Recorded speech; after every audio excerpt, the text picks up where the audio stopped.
There is nothing like a good light gun game, and the 90s were a particularly great time for them. From Virtua Cop to Time Crisis, there were many titles that took advantage of the latest hardware to push thrilling 3D experiences. Many of those games also made it home, with respectable results. There was a time before this though. A time where you were shooting 2D sprites instead of 3D models. There were some gems in this era, but there were also some duds. Almost 3 decades since its release, I'm still not sure which group Lethal Enforcers falls into. It's pretty clear that Lethal Enforcers is attempting to emulate the popular detective shows and movies of the 70s and 80s. Think Starsky and Hutch or Lethal Weapon. The arcade cabinet featured 2 fairly accurate looking light gun revolvers, which were perfect for catching the eye of anyone moving through the arcade.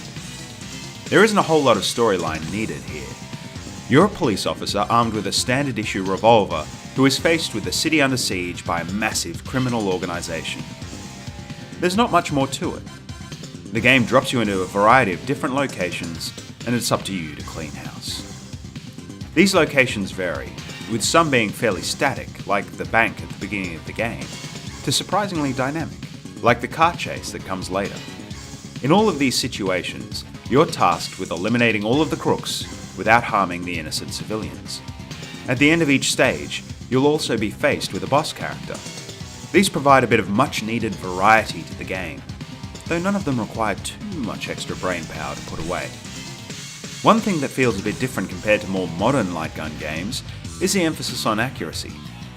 Most standard enemies will only take 1 hit to finish off, whilst any errant shots that kill a bystander carry heavy penalties. This is good and bad. It certainly gives the game a different rhythm to more modern games like House of the Dead, but it can also make Lethal Enforcers feel a little bit rigid in comparison. Certain scenes in the game feel more like a shooting gallery than anything else. The presentation of the game was its main distinguishing factor upon release. Whilst the game is 2D, it was significantly more realistic looking than earlier games in the genre due to its use of digitized graphics. Backgrounds looked like they were taken straight out of the films that had inspired the game, whilst the digitized sprites of the enemies and innocent bystanders resembled actual people when compared with the pixel art used in previous light gun games. Sound effects were stepped up as well, with gunshots, explosions, and voices, all much more realistic compared to many earlier light gun games. This all led to quite a bit of controversy upon the game's release, as the realistic graphics in particular made the violence harder for certain people to ignore. Of particular note was the way the criminals reacted more realistically to getting shot, with several frames of animation showing their death. It may look fairly tame compared to today's standards, but in the early 90s, this was definitely not the sort of thing that impressionable young minds were supposed to be looking at, in the eyes of many parents. In fact, the port to the Sega Mega Drive was one of the first games ever to be rated MA-17 by Sega's Video Game Rating Council.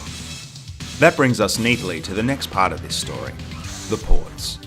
Lethal Enforcers was ported quickly to the 16-bit consoles of the era, with interesting results. The game came bundled with a light gun called the Justifier, which is good because trying to play either of these versions without it is just not worth it. Trying to use a standard controller makes the game almost unplayable, with the cursor crawling around the screen.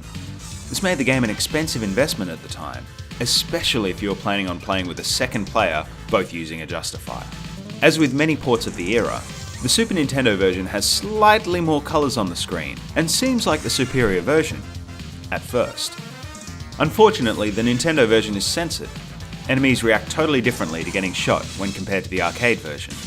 Rather than animating, they simply blink out of existence. It certainly takes away from the impact of the gunplay, and is in stark contrast to the realism that the original arcade version was trying to achieve. The Mega Drive version is uncensored, but still very limited by the relative lack of power of the hardware compared to the expensive arcade original. Neither version looks amazing, but they're both playable at the very least. There was also a port to the Mega CD, but the only significant upgrade over the standard Mega Drive version is the improved music. Finally, a double pack was released for the PlayStation a couple of years later, containing both Lethal Enforcers and its Wild West sequel. This was a bit of an anachronism though. since the 32-bit consoles were soon flooded with high-quality, modern light gun games that made Lethal Enforcers seem woefully dated. Critics pointed this out at the time. Whilst the Lethal Enforcers games were impressive at release, they fell far behind the competition on the 32-bit consoles, and were really only worthwhile as a short-lived diversion. This is probably the biggest problem with Lethal Enforcers. In an attempt to be realistic in the moment, it hamstrung itself in terms of its future. As a light gun game produced right on the cusp of the 3D polygonal revolution in late 1992, it only enjoyed a brief period of technical superiority compared to its upcoming competitors. 3D games like Virtua Cop would soon eat its lunch when it came to dynamic environments and camera movement, whilst the gameplay did not have enough quirks or oddities to make it stand out in any other major way. Outside of the setting, it simply wasn't interesting enough to continue to stand out against the multitude of classic light gun games released in the next few years in the arcade. The relatively high cost of playing the game at home certainly didn't help matters either. Overall, Lethal Enforcers was a cool idea, but released at an awkward time. Too early to take advantage of polygons, too late to have enough time at the top of the heap.